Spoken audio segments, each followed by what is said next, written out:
The crisp October breeze swept across Oakwood Memorial Gardens, carrying the scent of fresh flowers and autumn leaves.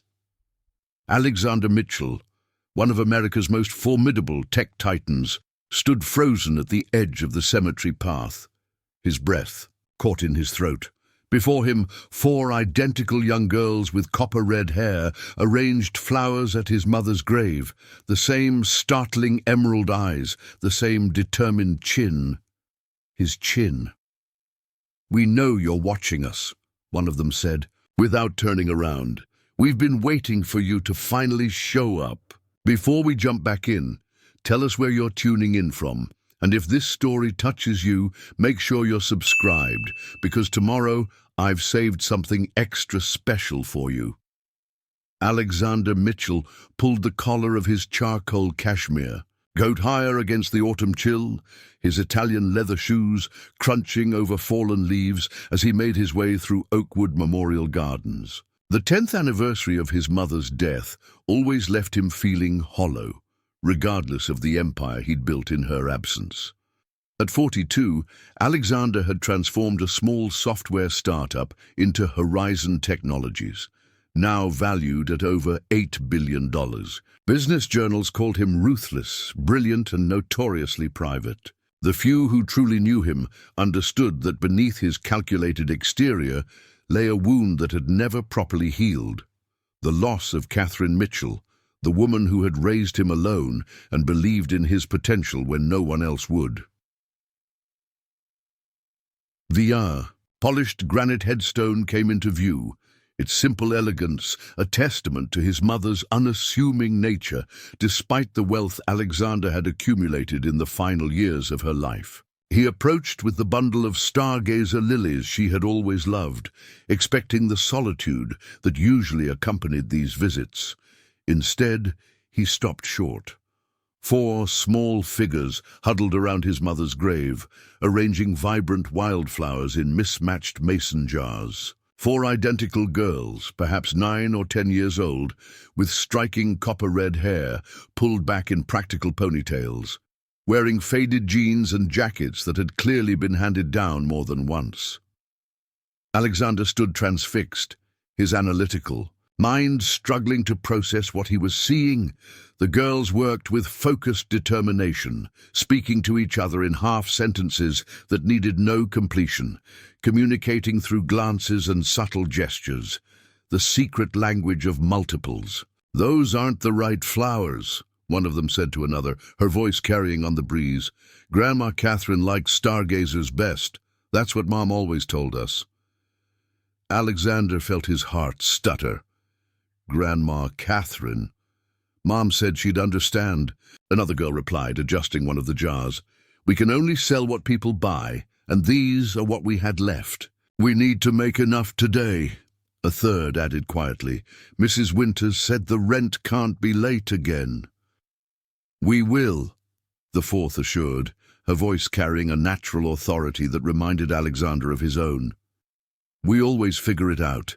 Alexander forced himself to approach, his mind racing through possibilities and calculations, the way it did before major acquisitions.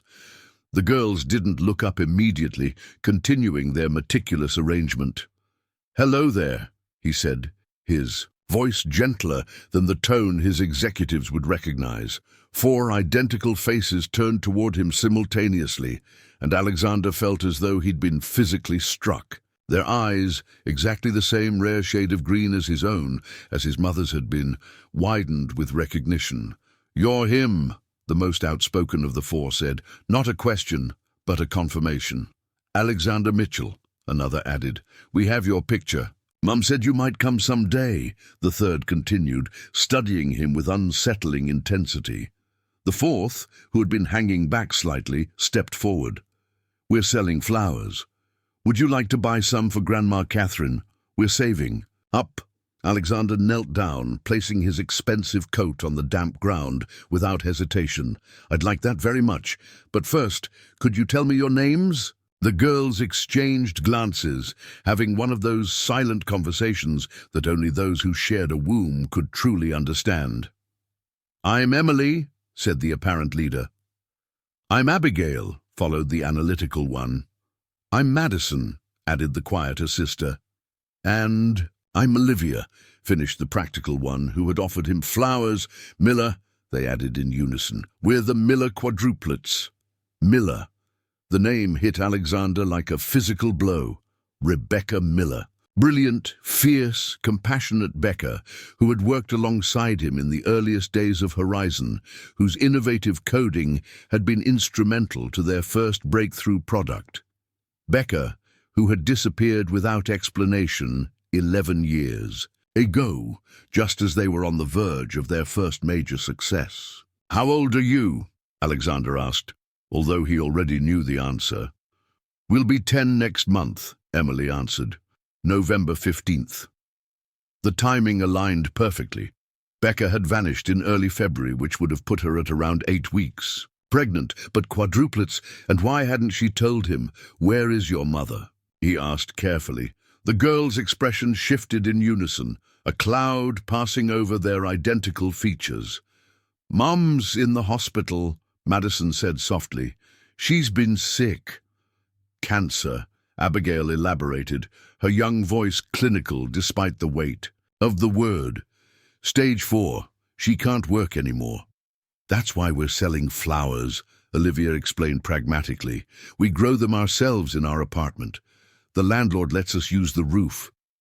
Mom taught us about cultivation and optimal growing conditions, Abigail added.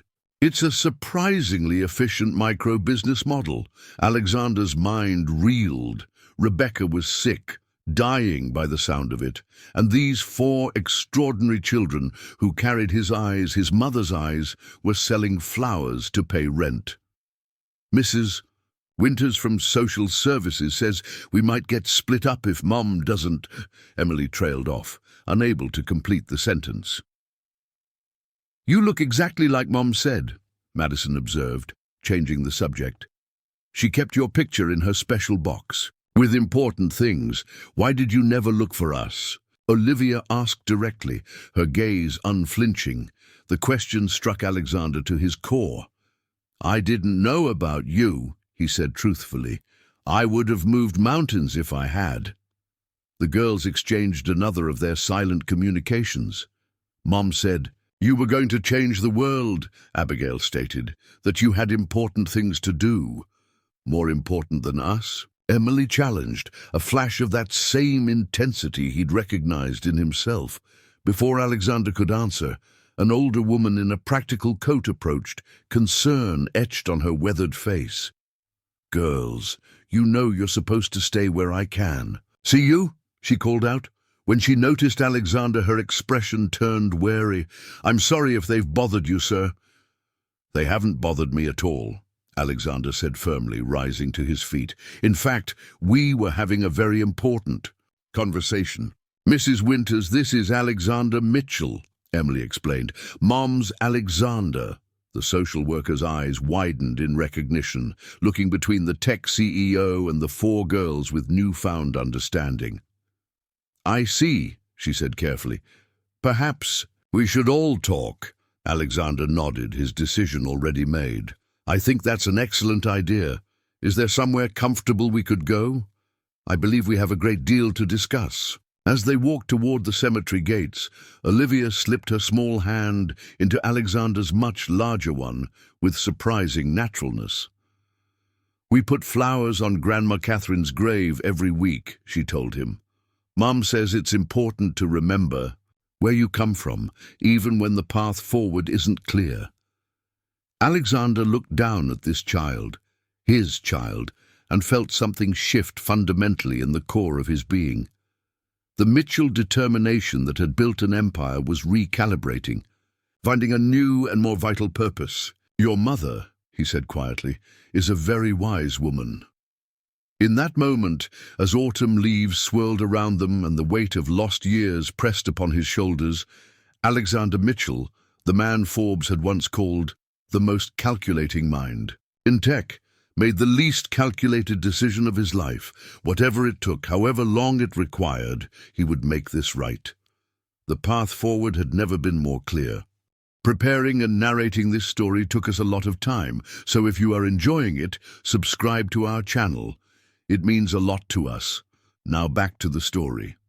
Mrs. Winters drove a modest sedan with worn seats and a heater that rattled when pushed. Beyond medium, Alexander sat uncomfortably in the passenger seat, his tall frame cramped in the small space, while the quadruplets occupied the back, whispering among themselves. "The girls have been through a lot," Mrs. Winters said quietly, navigating through the suburban streets away from Oakwood Memorial.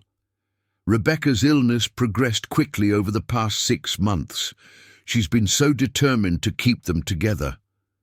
"Where are they staying now?" Alexander asked, glancing back at the 4 identical faces, each studying him with the same analytical intensity he recognized from board meetings. "They have a small apartment in Mapleton Heights," Mrs. Winters replied. "Rebecca managed to keep working remotely as a freelance programmer until about 2 months ago. The medical bills." She trailed off, the implication clear. Alexander nodded, processing this information with the rapid assessment skills that had built his fortune. Mapleton Heights was a working-class neighborhood, far removed from the gleaming downtown, where Horizon Technologies occupied the top 15 floors of the city's tallest building. "Does Rebecca have any family helping?" he asked. Mrs. Winters shook her head. "None that are involved. It's just been the 5 of them for as long as I've known them." They pulled into the parking lot of a modest diner called Sunshine Cafe. The quadruplets unbuckled their seatbelts with practiced coordination. "We come here sometimes after selling flowers," Madison explained as they entered the warmth of the family restaurant. "Chash, sales. Miss Jenny lets us split a milkshake 4 ways." A waitress with kind eyes and grey-streaked hair approached their table. "My favorite girls," she exclaimed before noticing Alexander. Her smile faltered slightly as her eyes darted between him and the quadruplets, the resemblance undeniable. "The usual, Jenny," Mrs. Winters said with a tired smile. "And perhaps a private booth if possible?" They settled into a corner booth away from other patrons. The girls arranged themselves naturally, with Emily and Abigail on one side, Madison and Olivia on the other, leaving space for the adults. "Mr. Mitchell," Mrs. Winters began formally, "I should be clear that I wasn't aware of your potential connection to the Miller family until today. Rebecca has never listed a father on any official documentation." Alexander nodded, keeping his expression neutral despite the sting of this information. "I understand. It's a connection I wasn't aware of either." Jenny returned with a large chocolate milkshake with 4 straws, placing it in the center of the table. The girls thanked her politely but made no move toward it, their attention fixed on the conversation. "Our mom said you were really smart," Abigail stated matter-of-factly. "She said you could see solutions where others saw only problems. She also said you worked too much," Emily added with a directness that was startlingly familiar. Alexander suppressed a smile. Rebecca had always been the only person brave enough to call him out on his workaholic tendencies. "Your mother was right about both things," he acknowledged. "We worked together in the early days of my company. Her brilliance was a major reason for our initial success."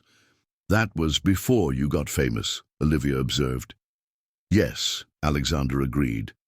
"Before the company expanded."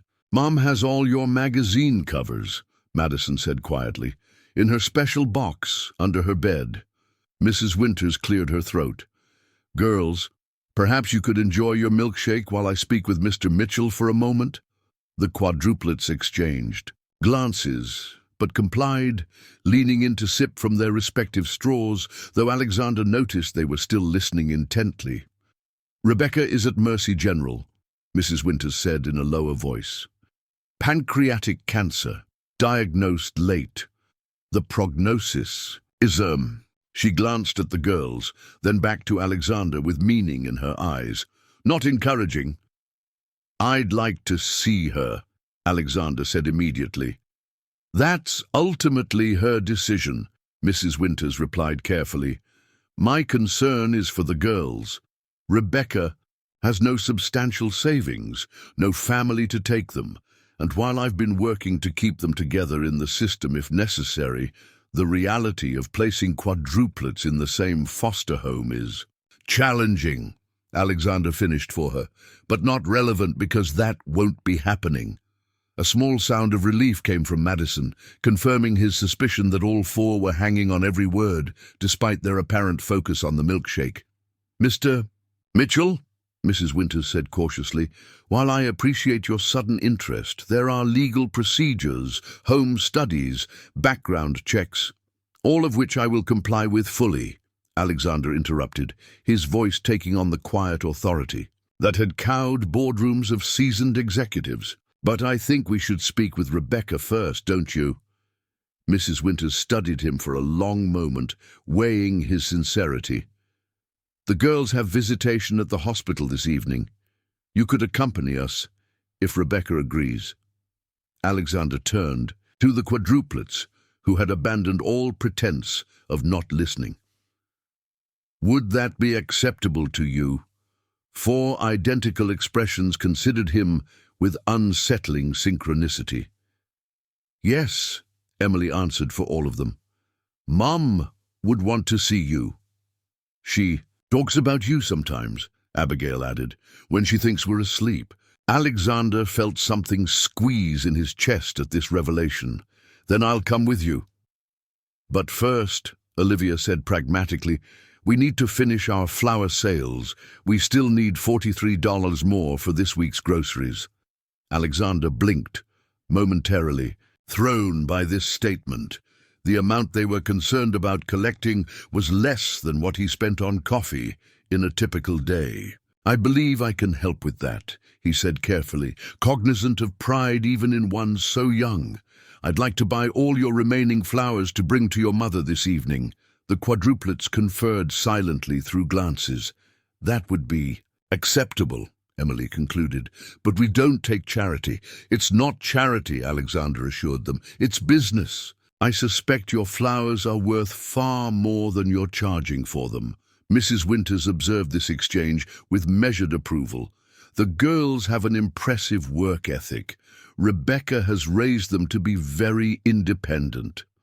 I can see that, Alexander said, unable to keep the note of pride from his voice. After finishing their milkshake, they returned to Mrs. Winters' car.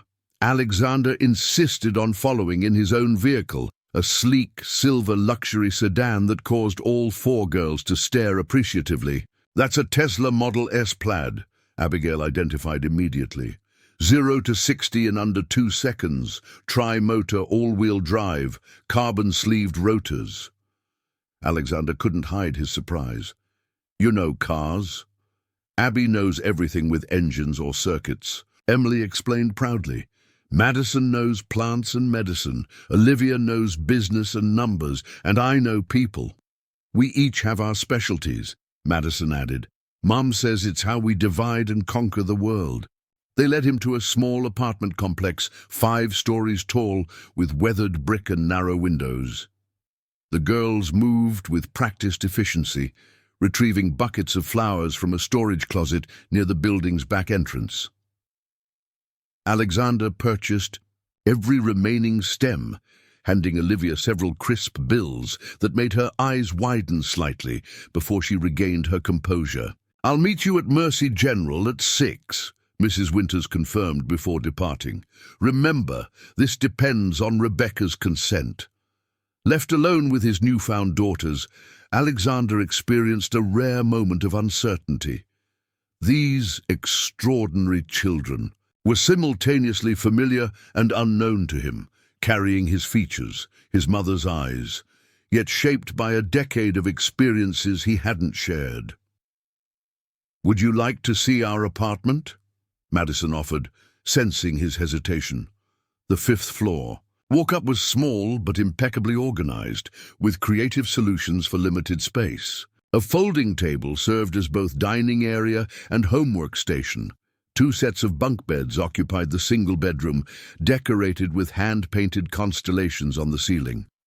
"Mom did those," Olivia explained, following his gaze to the stars above. "She says to aim beyond what you can see." A small balcony overlooked an alley, crowded with potted plants in various stages of growth. "Our main operation is on the roof," Abigail explained, "but we start the seedlings here." Alexander took everything in. The worn furniture, the carefully mended curtains, the ingenious shelving system made from repurposed materials. Despite limited resources, the space radiated warmth and intelligence. On a small shelf sat framed photos, the girls as infants, impossibly tiny in their hospital bassinet, toddlers with identical grins missing front teeth, Rebecca kneeling beside them in a garden, her arm around all four. Alexander paused at this image, studying the woman he hadn't seen in 11 years. She looked thinner than he remembered, her once vibrant features showing early signs of the illness that would eventually claim her, but her smile remained unchanged, brilliant and determined, the same smile that had first captivated him when they'd worked side by side coding through "Endless Nights." "That was last summer," Emily said, coming to stand beside him, "before Mom got really sick." "She was still working 3 jobs then," Madison added quietly. Alexander felt a wave of emotions he rarely permitted himself. Regret, guilt, and beneath it all, a simmering anger. Not at Rebecca, but at circumstances, at timing, at 11, lost years. "I need to understand," he said, turning to face the quadruplets, who watched him with identical expressions of assessment. "Why didn't your mother ever contact me?" The girls exchanged glances, having another of their silent conversations. "There was a man," Emily finally said, "Mr. Blackwood, he worked with you." "Gerald Blackwood?" Alexander asked, surprised to hear his former business partner's name. Abigail nodded. "Mom has letters from him. He told her you were getting married to some socialite woman and that children would interfere with your company going public. He paid Mom to disappear," Olivia stated bluntly. "She used the money for our medical care when we were born premature." Alexander felt the blood drain from his face. Gerald Blackwood had been his CFO during Horizon's critical early growth period. They'd had a contentious split 3 years after Rebecca's departure, when Alexander discovered Blackwood had been manipulating financial reports. "That's why Mom cried when she saw your Forbes cover," Madison said softly. "The one that said you never married because you were married to your work." Alexander took a careful breath, controlling the surge of rage that threatened to overwhelm his typically disciplined demeanor. "Gerald Blackwood lied," he said, with quiet intensity. "I never planned to marry anyone, and had I known about you, about your mother's pregnancy, nothing would have kept me away. We figured," Emily said with surprising maturity, "after we got older and understood more about business, the timing didn't make sense with what Mr. Blackwood claimed." "Mom realized too late," Abigail explained. "She tried to contact you directly about 3 years ago, but your company has very effective gatekeepers." "By then she was too proud," Olivia added, "and worried you'd think she wanted your money." Alexander ran a hand through his dark hair, a rare gesture of frustration. Rebecca had tried to reach him, and his own carefully constructed barriers had prevented it. "We should prepare for the hospital," Madison said, glancing at the clock on the wall. "Mom likes us to brush our hair before visits. She says it makes her feel better to see us looking proper." As the quadruplets disappeared into the bathroom to prepare, Alexander stood alone in the modest living room, surrounded by evidence of a life built without him. A life of struggle and love and ingenuity. His gaze fell on a worn leather notebook, on the small desk in the corner, partially open to reveal Rebecca's familiar handwriting. Without thinking, he moved closer, noticing his name on the visible page. Alexander would be proud of them, each brilliant in her own way, just as he was. I see him in their determination, in their refusal to accept limitations. I made the wrong choice in believing Gerald, but I cannot regret these extraordinary girls. Perhaps someday they'll meet their father and understand the greatness they've inherited. Alexander turned away, a sudden tightness in his throat. The girls emerged, hair neatly brushed, faces freshly washed. "Ready?" he asked, his voice rougher than usual. 4 identical nods answered him, and as they departed the small apartment that had sheltered his unknown family, Alexander Mitchell, known for his strategic brilliance, began forming the most important plan of his life. Mercy General Hospital rose like a concrete monolith against the twilight sky, its windows illuminated in the gathering dusk. Alexander parked his Tesla in the visitor's lot, where Mrs. Winters was already waiting with the quadruplets. The girls had changed into matching blue dresses, clearly their best clothes, and each carried a portion of the flowers Alexander had purchased. "Rebecca's on the oncology floor," Mrs. Winters explained as they entered the building. "The staff has been wonderful with the girls, bending visiting hours rules." The hospital's sterile corridors seemed to close in around Alexander as they walked.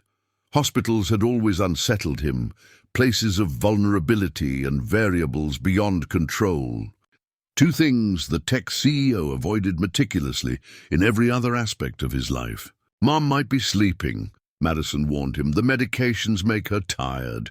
And sometimes she doesn't remember things," Olivia added practically. "The doctors say it's normal with her treatment."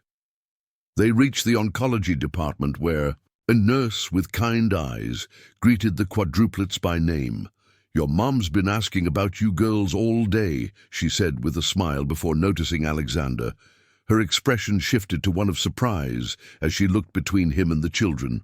"This is Alexander Mitchell," Mrs. Winters explained quietly. "He's a friend of Rebecca's. Is she up for an additional visitor?" The nurse hesitated. "Let me check with her first." As they waited, Alexander found himself unusually tense. He had faced hostile takeovers, testified before Congress, and negotiated billion-dollar deals without breaking a sweat. Yet the prospect of seeing Rebecca again after 11 years, especially under these circumstances, left him uncharacteristically unsettled. "She's awake and says she'll see all of you," the nurse reported, returning with an unreadable expression. "Though I should warn you, she's having one of her better days, but she still tires quickly." Emily took Alexander's hand unexpectedly. "Don't look sad when you see her," she instructed. "Mom hates that." They entered the private room together. The space was brightened by children's artwork taped to the walls and a small collection of potted succulents on the windowsill. Rebecca Miller sat propped up in the hospital bed, a colorful scarf wrapped around her head, her once vibrant features now sharply defined by illness. For a suspended moment, Alexander couldn't move, couldn't speak. The brilliant, fiery woman, who had challenged his code and his assumptions at every turn, had been reduced to this fragile figure.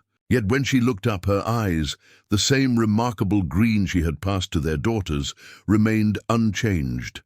Recognition, shock, and a complex emotion Alexander couldn't name crossed her face before she composed herself. "Girls," she said, her voice softer than he remembered, but still carrying that distinctive warmth. "You've brought company." The quadruplets rushed to her bedside, each finding their place in what was clearly a familiar routine. Madison carefully arranged pillows behind her mother's back, while Abigail checked the monitors with a knowledgeable glance. Olivia organized the flowers they'd brought into the empty vase, and Emily simply held her mother's hand. "We found him at Grandma Catherine's grave," Emily explained without preamble. "Just like you said might happen someday." Rebecca's gaze locked with Alexander's. Across the room. "So you did," she murmured. Mrs. Winters tactfully stepped back. "I'll give you all some privacy. I'll be in the waiting area when you're ready." Once she had gone, silence filled the room. heavy with 11 years of unspoken words. The quadruplets looked expectantly between their mother and the father they'd just discovered. "You look good, Alex," Rebecca finally said, a ghost of her old teasing smile appearing. "Success agrees with you." Alexander approached the bed, finding his voice at last. "You look beautiful, Becca," he said quietly, using the nickname only he had ever called her. "You always do," she gave a soft, disbelieving laugh. "Always the charmer. Girls, could you give us a few minutes? Maybe get a snack from the cafeteria." The quadruplets exchanged glances before nodding in unison. "We'll be back in exactly 15 minutes, Emily announced, clearly the designated timekeeper. "Don't tire yourself out, Mom." "We'll take the stairs for exercise efficiency," Abigail added. "And we'll bring you back some tea," offered Madison. "Don't worry about the cost," Olivia finished. "Mr. Mitchell paid very well for our flowers." After the girls filed out, Rebecca closed her eyes briefly. "There's something else, aren't they?" "They're extraordinary," Alexander agreed, taking the chair beside her bed. "Becca, why didn't you tell me?" She opened her eyes, meeting his gaze directly. "Gerald Blackwood showed me emails, Alex. Emails where you discussed how children would derail your 5-year plan, where you called our relationship convenient but temporary. He had documents about your engagement to Elise Harrington." "None of that was true," Alexander said firmly. "Elise Harrington was an investor's daughter. We never dated, let alone were engaged. And I never wrote those emails." "I know that now," Rebecca said quietly. "By the time I figured out Blackwood had fabricated everything, you were on the cover of Fortune 500. Horizon was worth billions. The girls were 5 years old." She gestured weakly at herself. "What was I supposed to do? Show up with quadruplets and say, 'Surprise'?" "Yes," Alexander said simply. "That's exactly what you should have done." Rebecca studied him for a long moment. "You would have welcomed us?" "In a heartbeat," he confirmed, leaning forward. "Becca, when you disappeared, I searched for months. I hired private investigators. You were just gone. Blackwood helped me disappear," she explained. "New identity, new city. It wasn't until the girls were 3 that I felt safe using my real name again, and by then—" She trailed off. "Then you thought I'd moved on," Alexander finished. Rebecca nodded. "Your success was everywhere. New tech genius revolutionizing artificial intelligence. I convinced myself you were better off without us complicating your life." Alexander ran, a hand through his hair, a rare gesture of frustration. "I built Horizon thinking you'd abandoned our vision, our partnership. I threw myself into work because there was nothing else that mattered." "And now?" Rebecca asked, her voice barely audible. "Now that you know?" "Now everything is different," he said firmly. "The girls told me you tried to contact me 3 years ago." Rebecca's lips twisted in a wry smile. "I got as far as your executive assistant's assistant. Apparently, the CEO of Horizon Technologies doesn't take calls from unknown programmers claiming a personal connection." Alexander made a mental note to completely restructure his accessibility protocols. "That will change. Everything will change." Rebecca's expression sobered. "Alex, I need to be realistic. The doctors give me 2 months at most.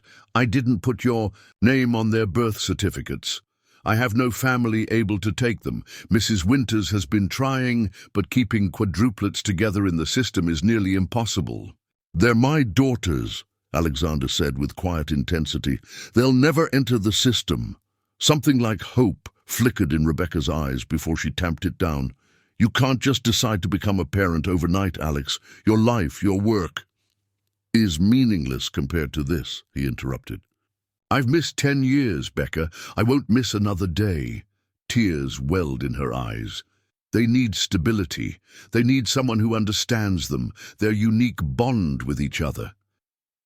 "Then teach me," Alexander said, taking her fragile hand in his. "However much time we have, use it to teach me how to be what they need." Rebecca studied him with the same analytical intensity he recognized in their daughters. "You've never failed at anything you truly committed to," she finally said. "But parenting isn't a business problem you can solve with strategy and resources." "No," Alexander agreed. "It's far more important than that." A soft knock interrupted them as the quadruplets returned exactly on schedule, bearing tea and concerned. "Expressions. Mom needs rest," Madison announced, assessing her mother's fatigue with a practiced eye. "We should continue this conversation tomorrow," Abigail suggested. Alexander stood, recognizing the wisdom in their assessment. "I'll come back. In the morning, if that's acceptable." Rebecca nodded, her energy clearly waning. "The girls have their science project presentation at school at 9. Maybe you could attend." The invitation was tentative. Testing. "I'll be there," Alexander promised without hesitation. As they prepared to leave, Rebecca called him back while the girls gathered their things. "Alex," she said quietly, "Blackwood is still on your board, isn't he?" Alexander's expression hardened. "For now. Be careful," she cautioned. "He went to extraordinary lengths to separate us before. If he learns about the girls, I'll handle Blackwood," Alexander assured her, his tone leaving no doubt about his capabilities in this regard. "Focus on getting stronger. Let me worry about everything else." As they left the hospital, the quadruplets were uncharacteristically quiet, processing the interaction they had witnessed. "You're really our father," Emily finally stated in the parking lot. "Not a question, but a confirmation." "I am," Alexander affirmed, "and I intend to be a good one if you'll give me the chance." "You'll need to learn a lot," Abigail observed. "Our care and maintenance is complex." Alexander suppressed a smile at her terminology. "I'm a quick study." "We come as a package deal," Olivia informed him seriously. "All 4 of us, together." "I wouldn't have it any other way," Alexander assured. Her Madison, who had been the quietest, finally spoke.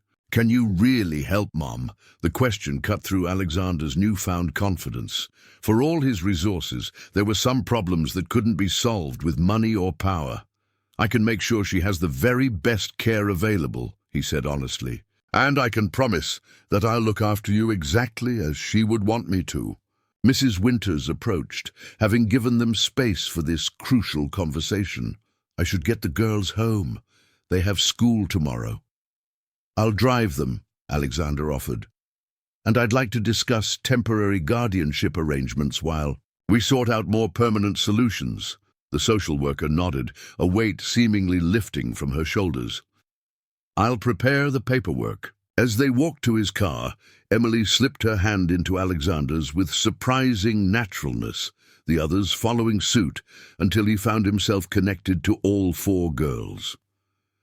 "Mom says you build things that think for themselves," Abigail said. "Artificial intelligence. That's part of what my company does, yes," Alexander confirmed. "Could you build something to help remember Mom?" Madison asked quietly. "For when she's gone." The innocent question nearly undid Alexander's carefully maintained composure. "I think perhaps we could work on that together," he managed to answer.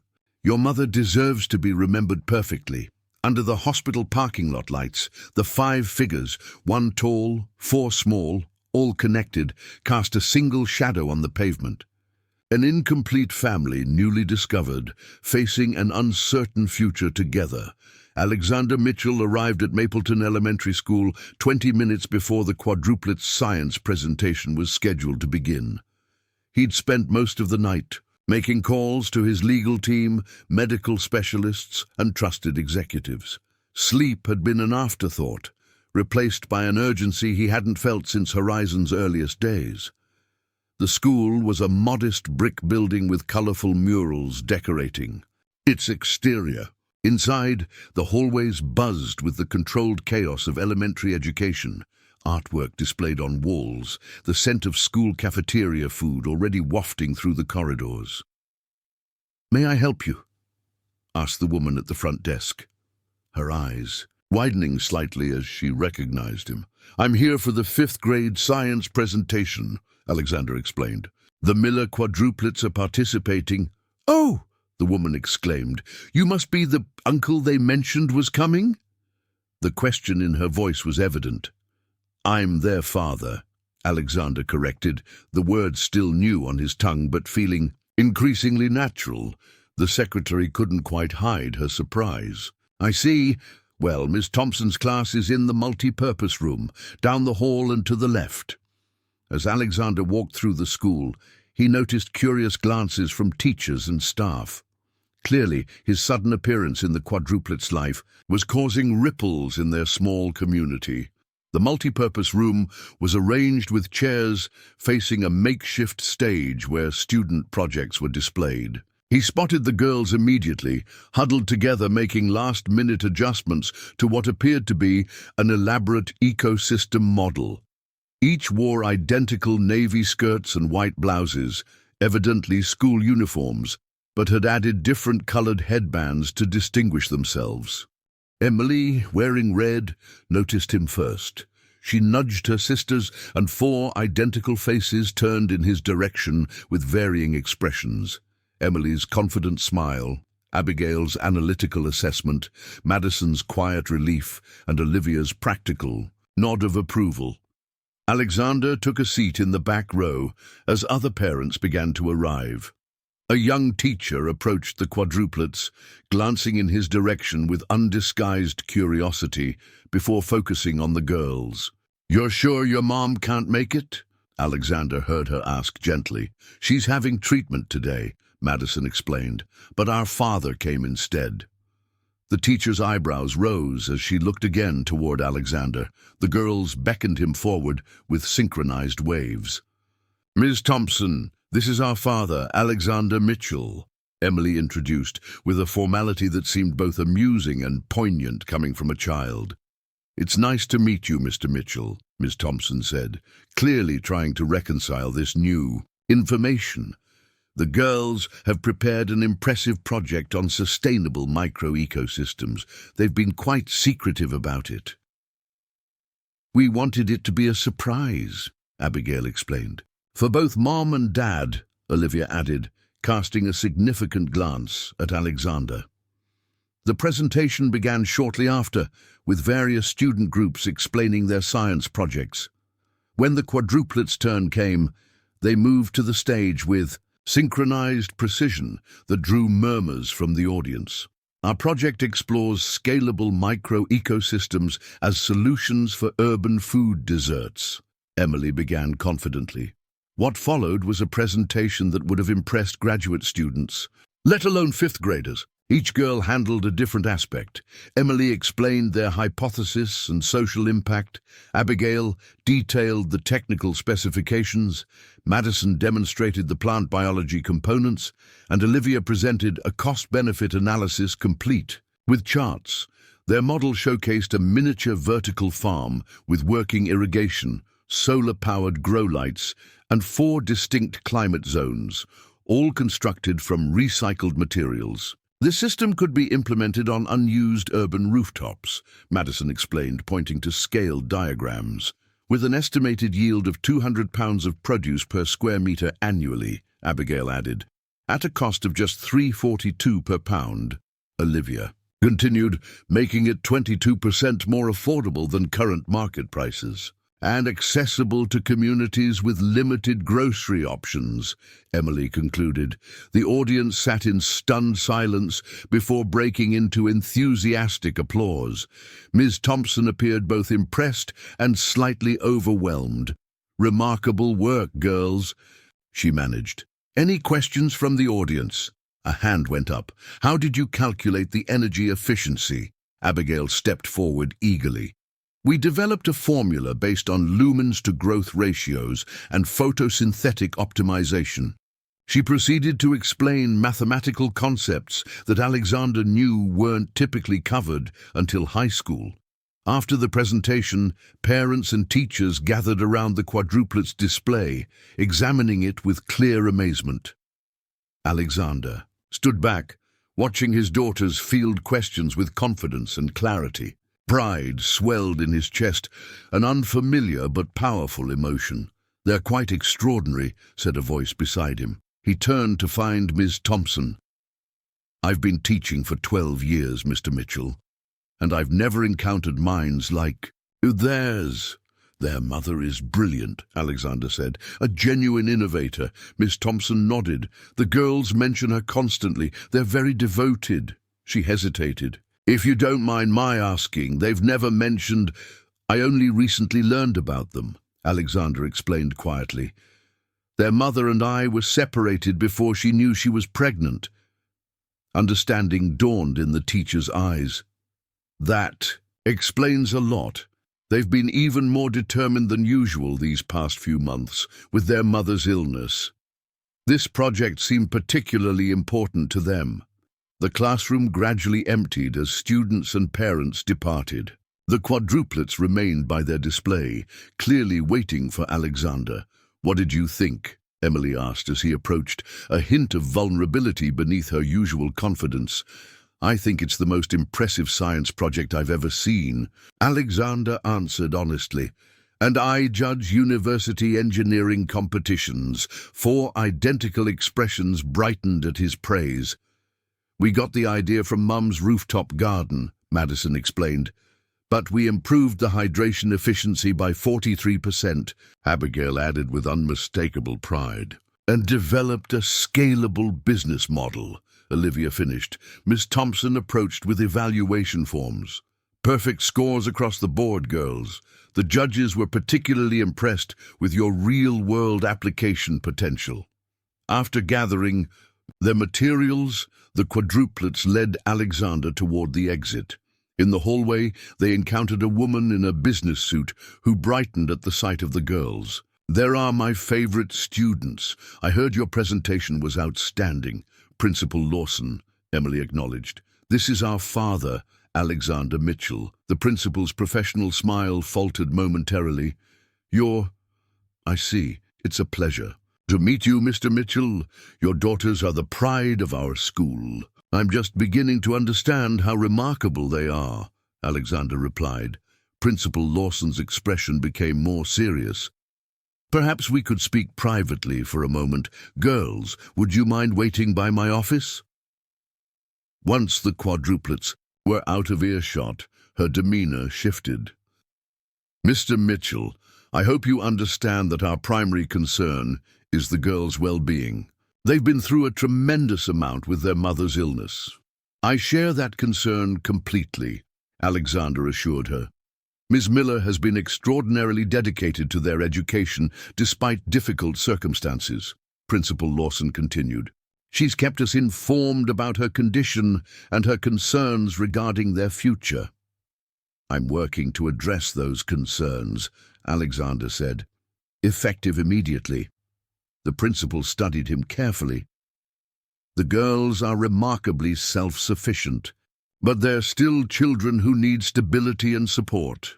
"They'll have both," Alexander promised, "along with every educational opportunity they deserve." When they rejoined the quadruplets, Alexander noticed they had been uncharacteristically quiet, clearly attempting to eavesdrop on the conversation.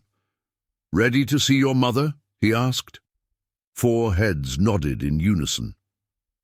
At the hospital, they found Rebecca, sitting up in bed, looking more alert than the previous evening. Her face brightened at the sight of the girls, though Alexander noticed how her gaze lingered on him with complex emotions.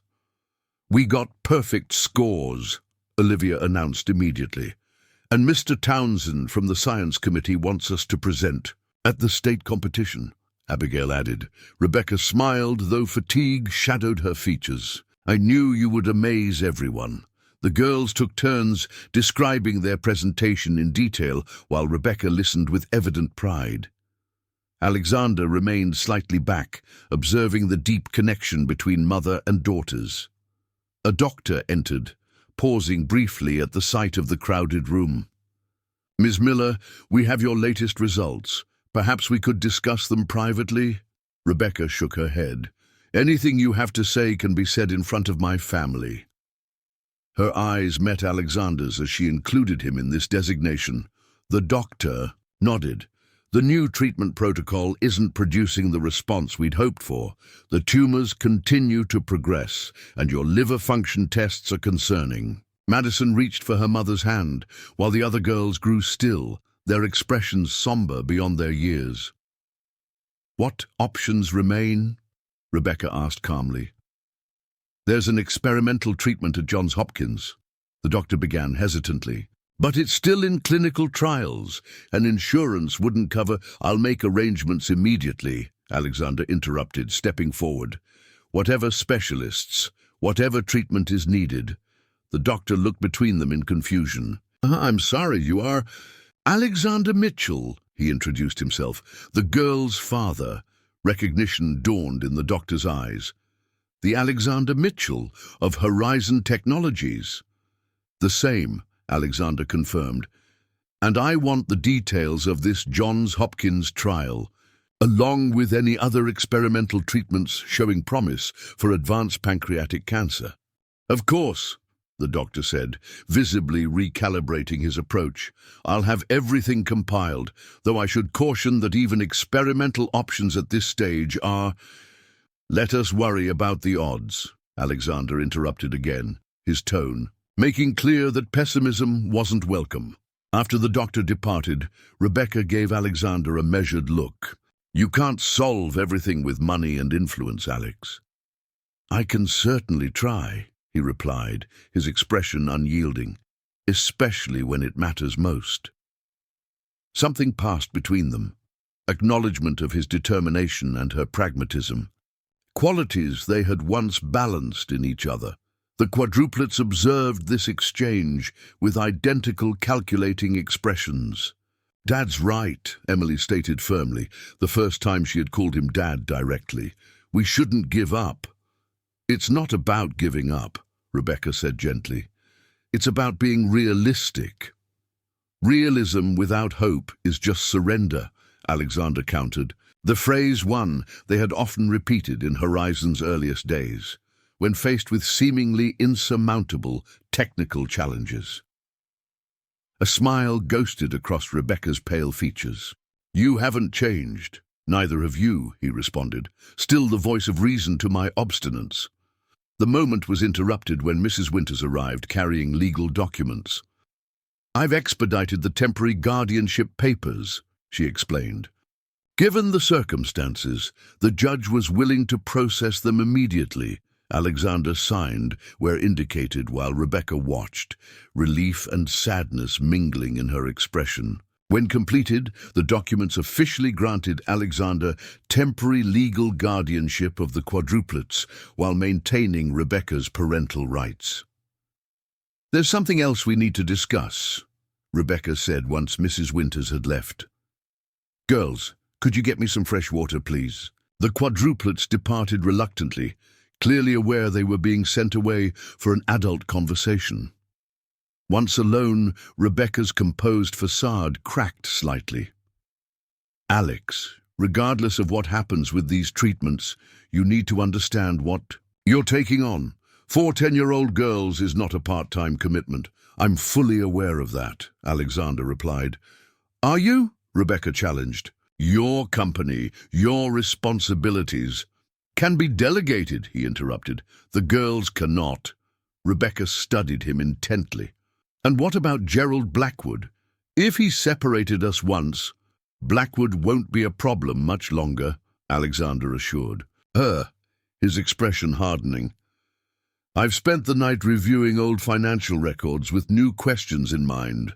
What he did to us appears to be just the beginning." Rebecca nodded slowly. "He always struck me as someone who believed himself cleverer than everyone else. A dangerous misconception when dealing with actual geniuses," Alexander replied, a hint of his formidable business persona showing through. "Like our daughters." The 63rd floor of Horizon Tower gleamed with polished steel and glass, immaculate and imposing, much like its occupant. Alexander's executive suite occupied the northeast corner, providing panoramic views of the city he had helped transform with his technology. For a decade, this had been his sanctuary, his command center. Today, it felt like foreign territory. "Sir, the board members are assembling in the conference room," his executive assistant informed him, her usual efficiency tinged with curiosity about the sudden emergency meeting. "Thank you, Vanessa. And the other arrangements we discussed? All in place, sir. Your legal team is standing by and security has been briefed." Alexander nodded, straightening his already impeccable tie, armor for the battle ahead. He'd spent 48 hours gathering evidence, connecting dots that had been there all along but invisible without the context of what he now knew. "One more thing," he added. "Please clear my schedule for the next month. All appointments are to be rescheduled or delegated." Vanessa couldn't quite hide her surprise. In 12 years, Alexander Mitchell had never taken more than 3 consecutive days away from Horizon. "All of them, sir, including the Singapore merger talks. Everything," he confirmed, effective immediately. As he entered the boardroom, 8 faces turned toward him, Horizon's executive leadership team and board of directors. At the far end sat Gerald Blackwood, silver-haired and distinguished at 62, his expression a practiced mask of corporate concern. "Alexander," Blackwood greeted smoothly, "this is certainly unusual. Your message suggested an urgent situation." "Indeed," Alexander replied, remaining standing at the head of the table. "A matter that affects the future of Horizon Technologies." He nodded to Vanessa, who distributed sealed folders to each person present. "Before we begin, I should inform you that this meeting is being recorded and observed by representatives of my legal team," Alexander continued, gesturing toward the video conference screen where several serious-faced attorneys were visible. An uneasy murmur circulated among the board members. "That seems unnecessarily formal, Alexander," Blackwood commented, though a flicker of something, and concern, perhaps, crossed his features. "I believe in transparency," Alexander replied coolly. "Please open your folders." Inside each was a comprehensive dossier, financial records, email exchanges, and transaction histories spanning more than a decade. Alexander watched as confusion transformed into shock on most faces. Blackwood's expression, however, had gone completely rigid. "For those just processing this information," Alexander explained, "these documents outline a pattern of financial manipulation dating back to Horizon's earliest days, specifically the systematic diversion of company funds, falsification of research expenditures, and tampering with investment allocations." "This is absurd," Blackwood interrupted, his composed veneer cracking slightly. "These are complex financial matters being presented without context." "The context," Alexander continued as if he hadn't spoken, "becomes particularly clear when examining the offshore accounts where approximately $87 million of company funds have accumulated over the past decade." The board members exchanged alarmed glances. "Alexander," Blackwood attempted again, "as your former CFO and current board member, I can assure everyone that there's a reasonable explanation for paying an employee to disappear." Alexander interrupted, his voice dangerously quiet. "For falsifying documents to separate people whose partnership might interfere with your financial schemes." Understanding dawned in the eyes of Janet Reynolds, Horizon's current CFO. "You're talking about Rebecca Miller," she said slowly, "your former coding partner from the startup days." Alexander nodded. "The same. Gerald made her disappear 11 years ago, presented her with falsified emails suggesting I wanted to end our relationship, then paid her to leave town." His gaze locked with Blackwood's. What he didn't know was that she was pregnant with my children. The revelation sent a shockwave through the room. Blackwood's face had gone pale, but his eyes darted toward the door in a telling gesture. "Security has been instructed not to allow anyone to leave until this meeting concludes," Alexander informed him calmly. "The FBI Financial Crimes Division has also been notified and is standing by." "You can't possibly," Blackwood began, desperation edging into his voice. I can, and I have, Alexander cut him off. The evidence is definitive. The only question remaining is whether you'll face these charges alone or implicate others. The board erupted into chaotic conversation, several members distancing themselves loudly from any knowledge of impropriety. Alexander let the commotion continue for precisely 30 seconds before raising his hand for silence. I've called this emergency meeting for two purposes, he explained when quiet returned. First, to expose this situation so the board can take appropriate action. Second, to inform you of changes to my role at Horizon. This drew everyone's attention. Back to him instantly, effective immediately. I am stepping back from day-to-day operations, Alexander announced. Janet Reynolds will serve as interim CEO while maintaining her CFO responsibilities. I will retain my position as chairman, but will be taking a leave of absence for family matters. Family matters, echoed Charles Westfield, the longest-serving board member besides Blackwood. Alexander, while these allegations against Gerald are disturbing, surely they don't necessitate such a dramatic leadership change. My family matters, Alexander clarified, concern my 4 daughters, who until 3 days ago didn't know I existed, and their mother, my former partner Rebecca Miller, who is currently battling terminal cancer. The silence that followed was absolute. Even Blackwood appeared momentarily stunned by this personal revelation from a man known for his ironclad privacy. I won't be abandoning Horizon, Alexander continued into the silence, but my priorities must shift. Janet is more than capable of leading operations, and I'll be available for consultation on strategic matters. Janet Reynolds nodded, her expression a mixture of surprise and determination. I accept the responsibility, and I assure the board that this transition will be seamless. Alexander surveyed the room. Unless there are objections, I suggest we vote immediately on 2 items. The removal of Gerald Blackwood from the board pending investigation, and the temporary leadership structure I've proposed. No objections came. Even those closest to Blackwood could read the incontrovertible evidence before them. The votes were unanimous.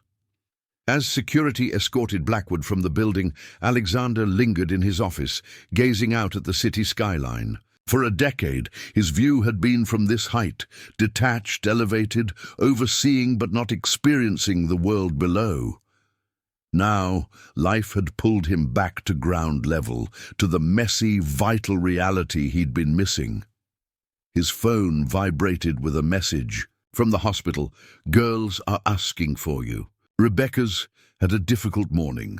20 minutes later, Alexander arrived at Mercy General, having broken several traffic laws in the process. He found the quadruplets in the waiting area outside Rebecca's room, their usual composed demeanor. Replaced by visible anxiety, the doctors are with her, Madison explained, her medical knowledge making her particularly attuned to the seriousness of the situation. Her pain increased significantly this morning. They're adjusting her medications, Abigail added clinically, though her voice trembled slightly. Alexander sat with them, finding himself naturally putting an arm around Emily while Olivia leaned against his side. The ease with which they accepted his physical comfort surprised him. We were supposed to fly to Baltimore tomorrow, Emily said quietly, for the Johns Hopkins trial. Alexander nodded. The arrangements had been made with remarkable speed, leveraging every connection at his disposal. We still will, if she's stable enough for travel. A doctor emerged from Rebecca's room, her expression carefully neutral when she spotted them. Mr. Mitchell, may I speak with you privately? Alexander hesitated, glancing at the girls. We should hear too, Emily insisted. We're not babies. The doctor sighed but nodded.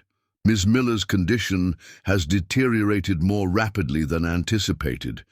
The cancer has spread to her lymphatic system, which explains the increased pain and accelerated decline. What does that mean for the Johns Hopkins trial?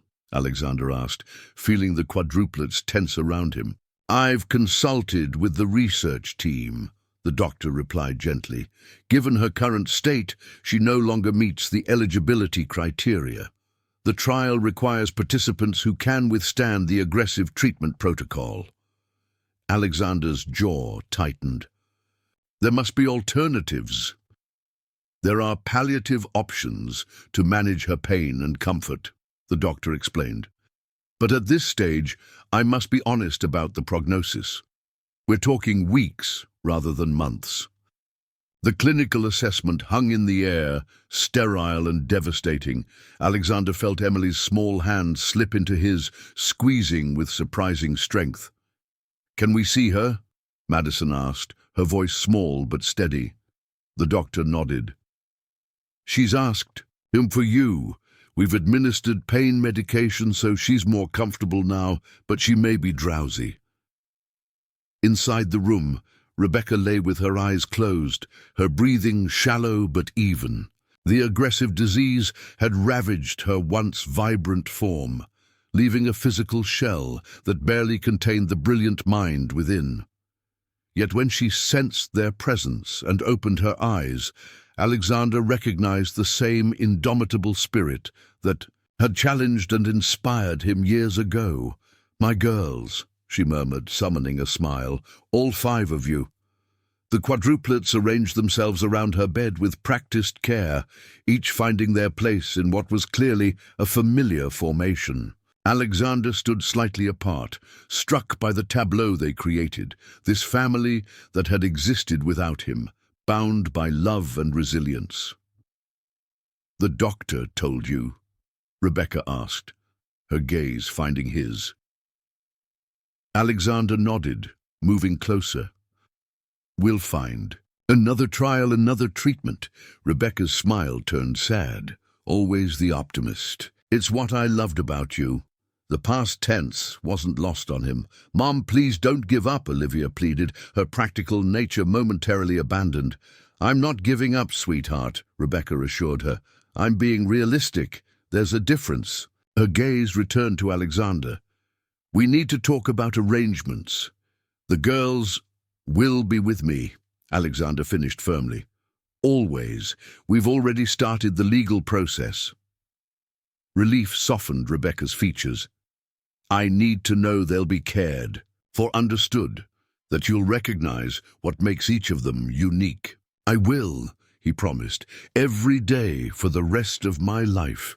Rebecca seemed to gather her strength. "Girls, could you give us a few minutes? Just your father and me." The quadruplets reluctantly withdrew to the hallway, their reluctance evident, but their obedience to their mother unwavering. Once they were alone, Rebecca's carefully maintained composure slipped. "I'm terrified, Alex," she whispered, "not of dying, but of leaving them." Alexander took her hand, so fragile now in his grasp. "I know. They're extraordinary, but they're still children. They've been so strong through all of this, but they'll break eventually. They'll need you to catch them when they do." "I'll be there," Alexander vowed, "for everything, every science fair, every nightmare, every milestone." Rebecca studied him, her gaze penetrating despite her weakened state. "You dismantled your life in 3 days, didn't you?" Alexander shrugged slightly. "Rearrange priorities. Gerald, removed from the board. The FBI is currently searching his home and offices." A ghost of Rebecca's old smile appeared. "You always were terrifyingly efficient." Her expression sobered. "The girls are your legacy, Alex, far more important than any company or technology."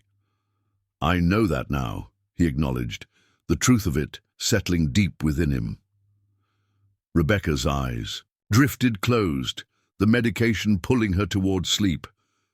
"They have your stubbornness," she murmured, "and my common sense. Heaven help us all." As she drifted off, Alexander remained holding her hand, watching the rise and fall of her chest. In just 3 days, the carefully constructed world he had built over a decade had been fundamentally transformed.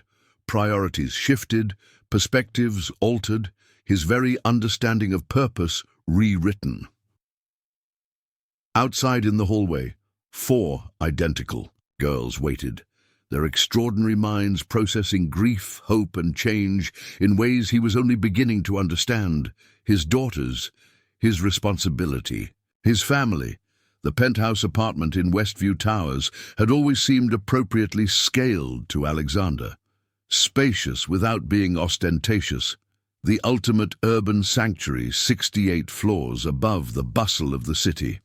Now, watching 4 identical girls cautiously exploring its vast spaces, he suddenly saw it through their eyes. Intimidating, cold, a monument to solitude rather than a home. "This is bigger than our whole building," Madison observed, running her fingers along the marble kitchen countertop. "Acoustics are exceptional," Abigail noted, testing the sound carry in the open-concept living area. "No plants," Emily pointed out, gesturing to the minimalist decor. "High maintenance costs, but excellent appreciation value," Olivia assessed with her typical financial acumen. Alexander suppressed a smile at their varied observations. "It's just temporary," he explained, "until we can find a more suitable home for all of us." The word home hung in the air, weighted with implications. 3 weeks had passed since he discovered their existence. 2 weeks since Rebecca had been moved to hospice care when her condition deteriorated beyond the hospital's treatment options. The quadruplets had been staying with Mrs. Winters since then, while Alexander renovated his guest rooms to accommodate them. "The movers brought you things earlier," he continued, leading them down the hallway. "I tried to arrange everything the way you had it, but you can change anything you'd like." He opened the door to what had been his home office, now transformed into a bedroom with 2 sets of bunk beds, desks, and bookshelves. Their personal items had been carefully arranged, books grouped by subject, science equipment organized on shelves, their favorite blankets placed on each bed. The quadruplets stood in the doorway, identical expressions of surprise on their faces. "You got new bunk beds," Abigail observed, examining the sturdy construction. "They're exactly like our old ones," Madison added, "but not falling apart," Olivia finished practically.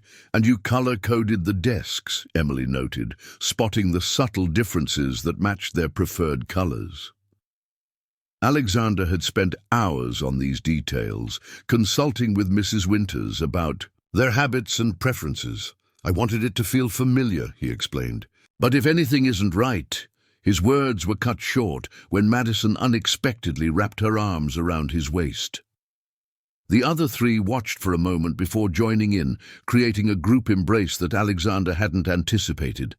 He found himself enveloped by all 4 girls, their small forms pressed against him in a display of vulnerability they rarely allowed themselves. "Thank you," Madison murmured against his shirt. Alexander's throat tightened as he carefully embraced them, back still learning the physical language of fatherhood. "You're welcome," he managed. The moment broke when his phone chimed with a message from the hospice facility. The quadruplets stepped back immediately, their faces shifting to alert concern. "Mom?" Emily asked, reading his expression. "She's awake and asking for you," Alexander confirmed. "We can go now." The drive to Oak Ridge Hospice was quiet, each girl lost in her own thoughts. Alexander had learned that their silence didn't necessarily indicate distress. The quadruplets often communicated without words, especially during stressful situations. The hospice facility was designed to feel more like a home than a medical institution, with warm lighting and comfortable furnishings. Rebecca had been moved to a private suite overlooking the gardens, courtesy of Alexander's insistence on the best possible care. She was sitting up when they arrived, looking frailer than she had just days before, but with her eyes clear and alert. The girls rushed to her bedside with their usual coordinated movements. "There are my loves," Rebecca greeted them warmly. "How's the new living arrangement?" "Dad made our room just like our old one," Madison informed her. "But with better furniture," Olivia added pragmatically. "And a view of the city," Abigail continued. "And he got us new books." Emily finished enthusiastically. Rebecca's gaze met Alexander's over the girls' heads, a mixture of gratitude and something deeper passing between them. "So it's Dad now, is it?" she asked softly. The quadruplets exchanged one of their silent communications. It seemed appropriate, Emily explained, given the legal arrangements. Alexander had finalized permanent guardianship papers the previous week, with Rebecca signing the documents from her hospice bed. The DNA test confirming his paternity had been merely a formality. One look at the quadruplets standing beside him had convinced the family court judge instantly. "How are you feeling?" Madison asked her mother, her young face serious as she assessed Rebecca's condition with the expertise of a child who had become too familiar with medical terminology. "Better today," Rebecca answered, though everyone in the room recognized the gentle lie. "The gardens are beautiful. Maybe we could go outside for a bit." Alexander helped arrange Rebecca in a wheelchair while the girls gathered her favorite shawl and a blanket for her lap. They moved as a unit to the hospice gardens, finding a quiet spot near a small pond where autumn flowers still bloomed despite the cooling weather. While the girls investigated the pond ecosystem, pointing out aquatic plants to each other, Alexander sat beside Rebecca on a bench, watching their daughters with shared wonder. "Gerald Blackwood was arrested yesterday," he informed her quietly. "Federal charges for securities fraud, embezzlement, and corporate espionage." Rebecca nodded slightly.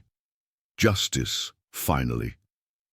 "Too late," Alexander said, regret evident in his voice.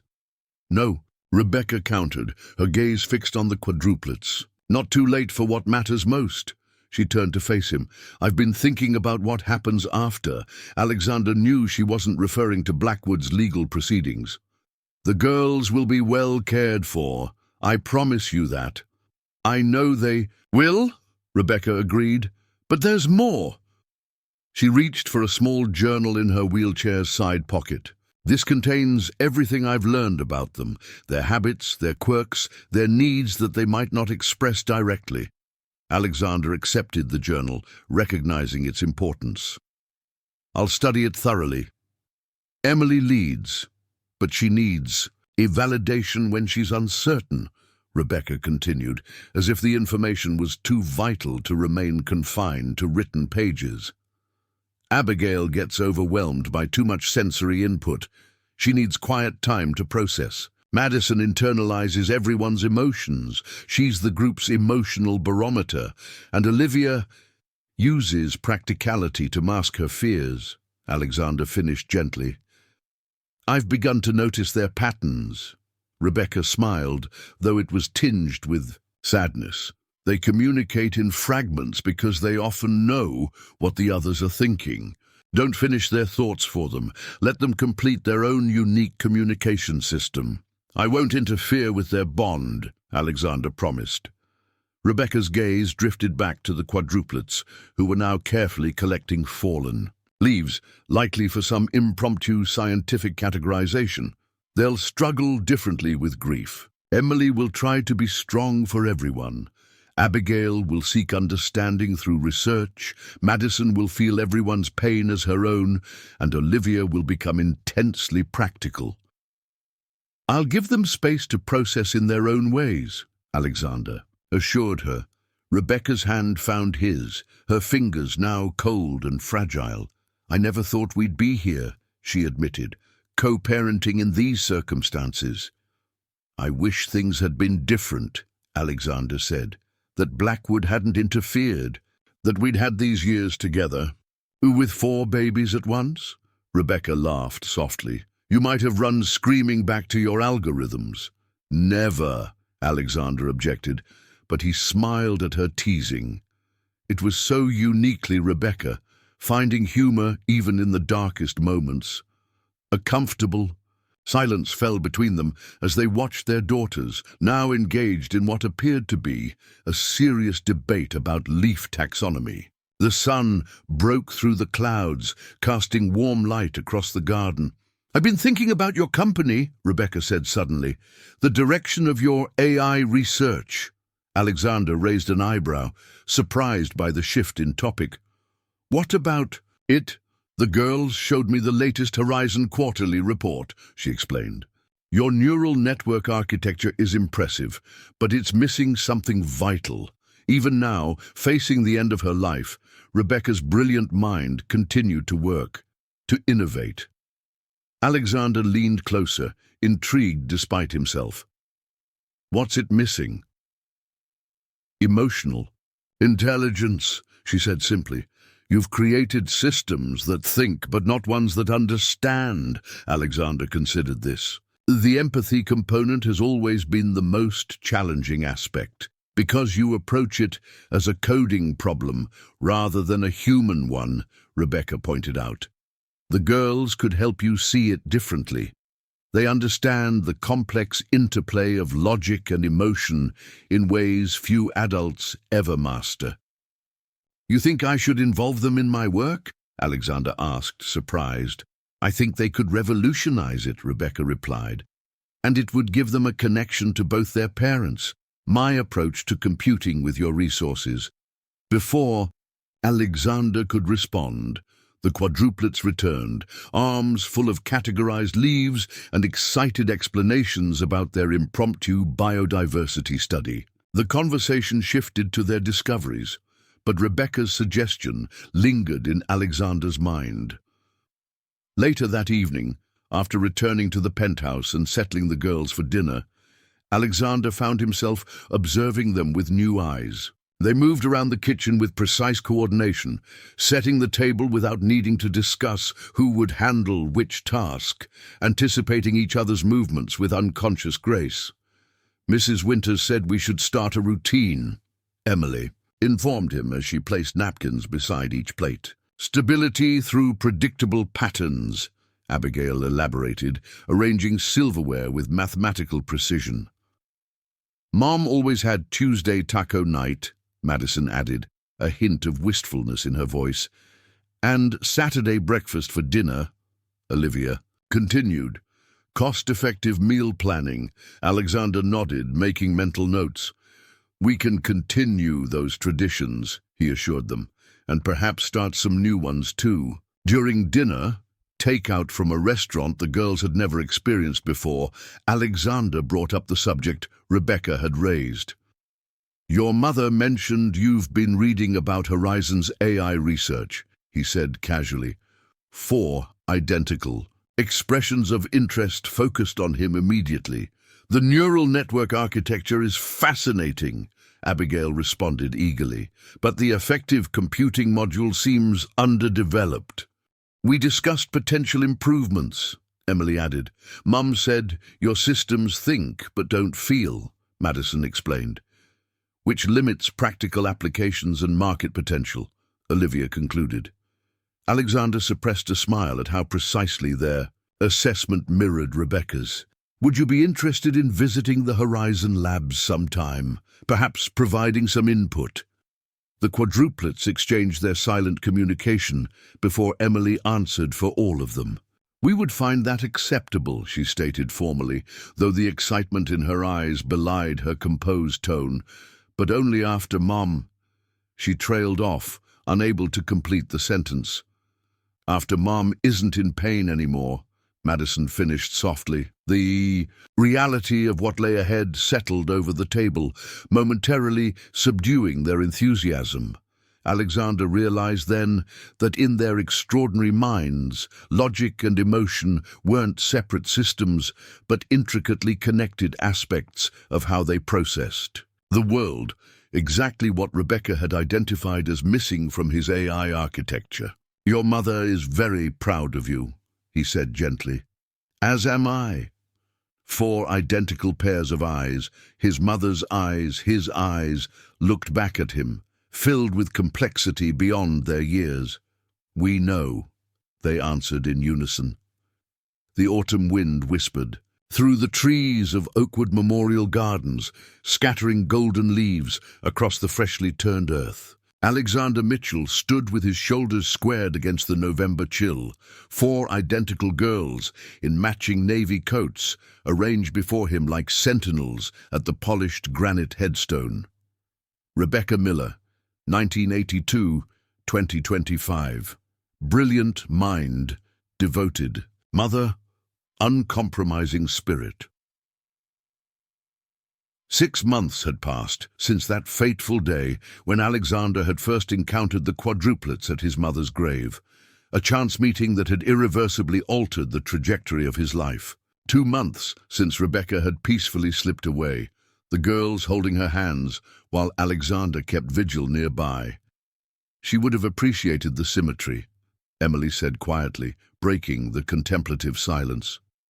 Meeting at Grandma Catherine's grave, now saying goodbye at hers. Full circle, Abigail agreed, her analytical mind finding patterns even in grief. Madison knelt to arrange fresh flowers, stargazers, Rebecca's favorite, in the built-in vase. She's with Grandma Catherine now. Watching over us, Olivia added with uncharacteristic sentimentality.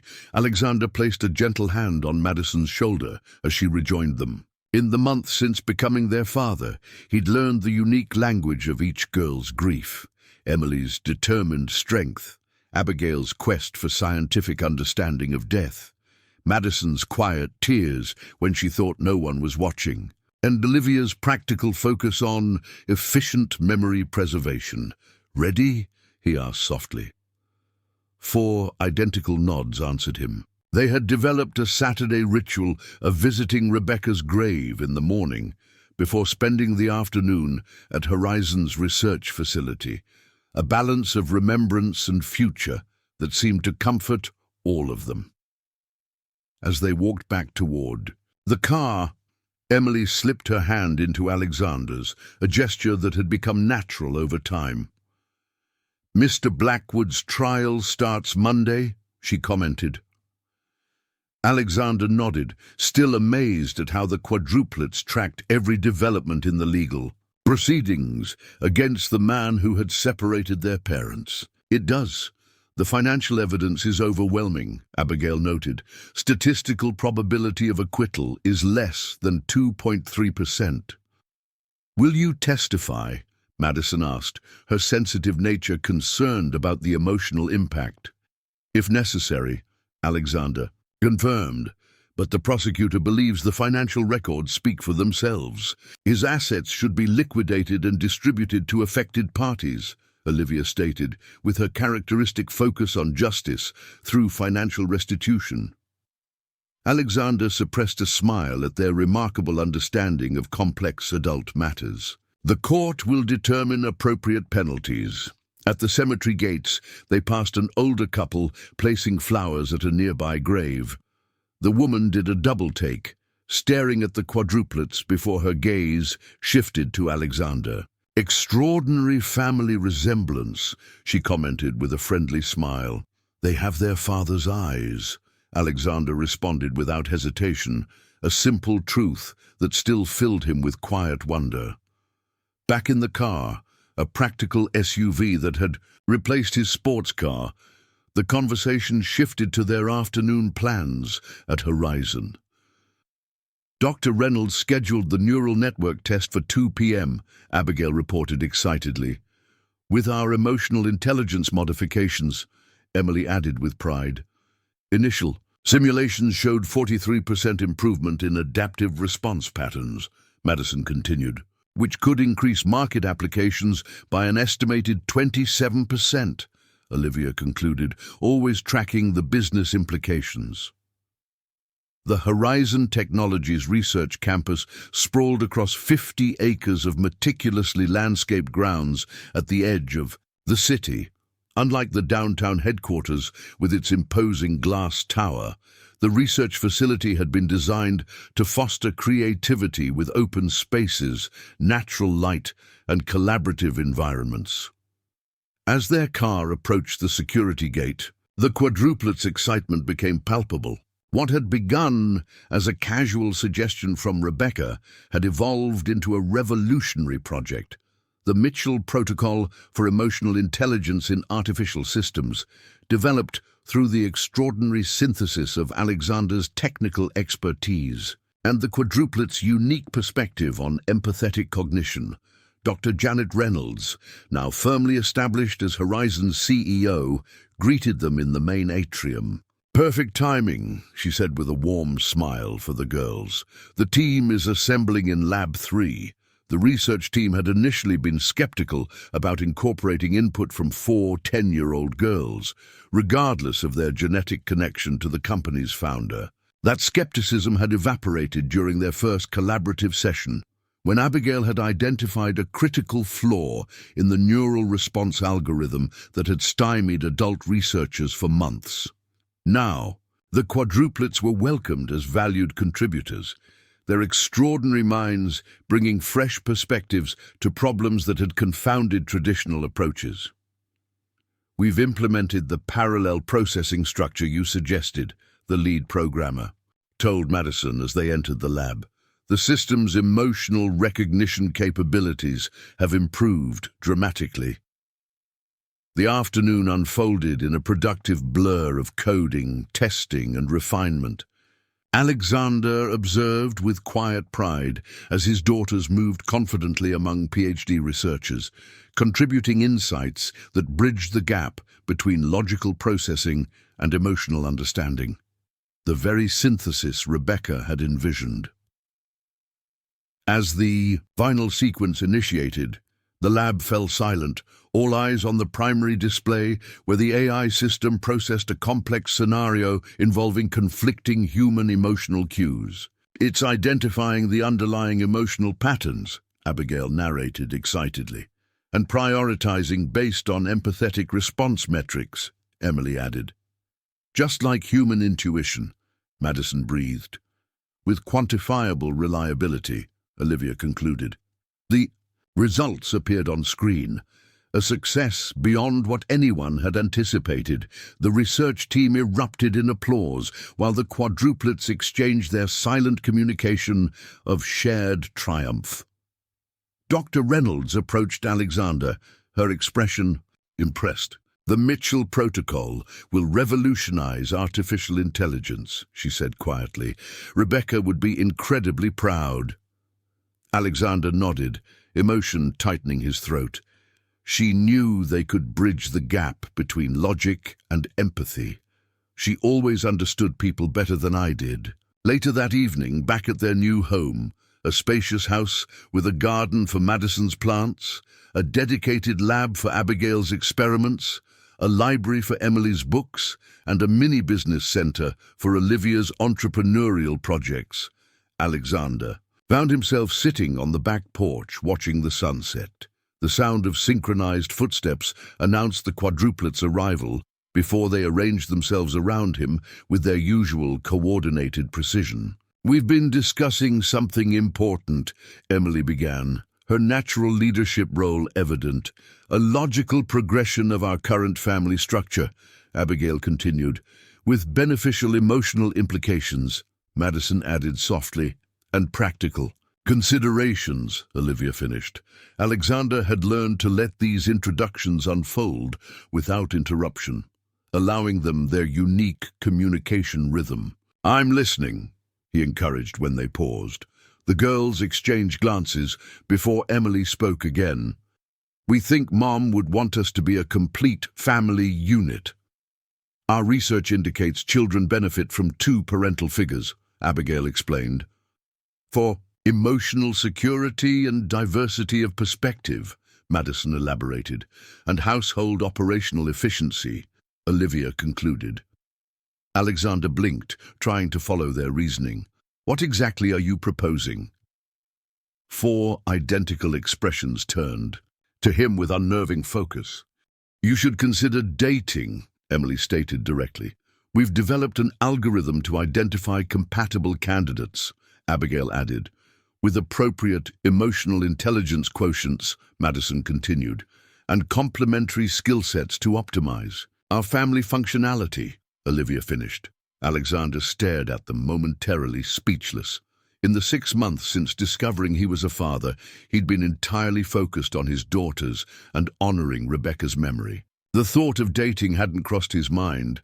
"I appreciate your thoroughness," he managed finally, "but I'm not sure I'm ready for that step."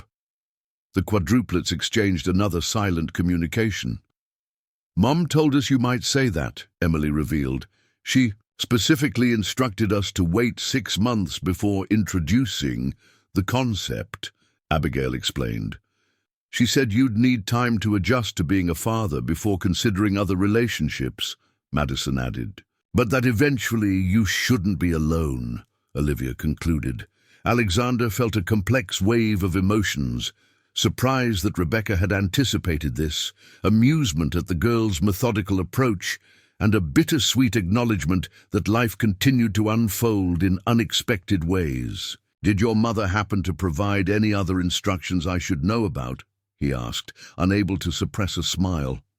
4 identical grins, so like Rebecca's, answered him. "Several volumes worth," Emily confirmed. "Categorized by priority. And timeline," Abigail added. "With emotional context annotations," Madison continued, "and implementation benchmarks," Olivia finished. Alexander laughed, a genuine, unreserved sound that seemed to please the quadruplets immensely. "Well, we'd better review them carefully then." As the sun dipped below the horizon, casting long shadows across their backyard, Alexander felt a sense of peace he would never have imagined possible 6 months earlier. Standing, he extended his hands to his daughters, who accepted without hesitation. "What do you say to ice cream before bed? A new Saturday tradition." The synchronized, enthusiastic response needed no translation. Later that night, after the girls had gone to sleep, Alexander sat in his study reviewing the latest Mitchell protocol test results. A framed photograph stood on his desk, Rebecca surrounded by the quadruplets on their 5th birthday, all 5 faces alight with identical smiles.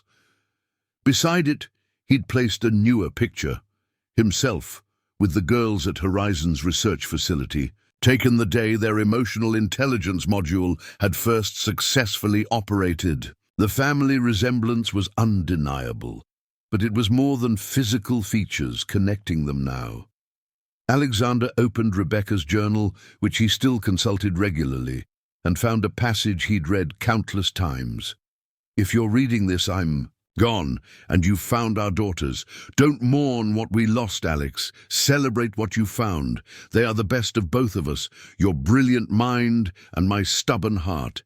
They will challenge you, confound you, and expand your understanding of what matters. Let them teach you as much as you teach them, P.S. For the record, I was right about the emotional intelligence component in your AI architecture. Some things need a woman's touch. Maybe in time you'll find that again too." Alexander smiled at her final instruction, so like Rebecca to have the last word, to be guiding them even now. He closed the journal gently and turned out the light. In the hallway, he paused at the quadruplets' room, listening to their soft breathing. 4 extraordinary minds at rest. 4 identical faces peaceful in sleep. His daughters, his family, his legacy.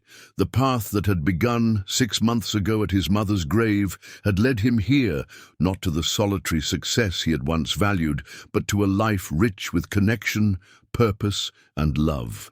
In finding his daughters, Alexander Mitchell had also found himself. Outside, the autumn wind continued its gentle journey through the trees, carrying memories of the past and whispers of the future, completing the circle that had brought a solitary man face to face with 4 remarkable girls who shared his eyes, his mind, and his heart. Up next, you've got 2 more standout stories right on your screen. If this one hit the mark, you won't want to pass these up. Just click and check them out. And don't forget to like, subscribe, and turn on the notification bell so you don't miss any upload from us.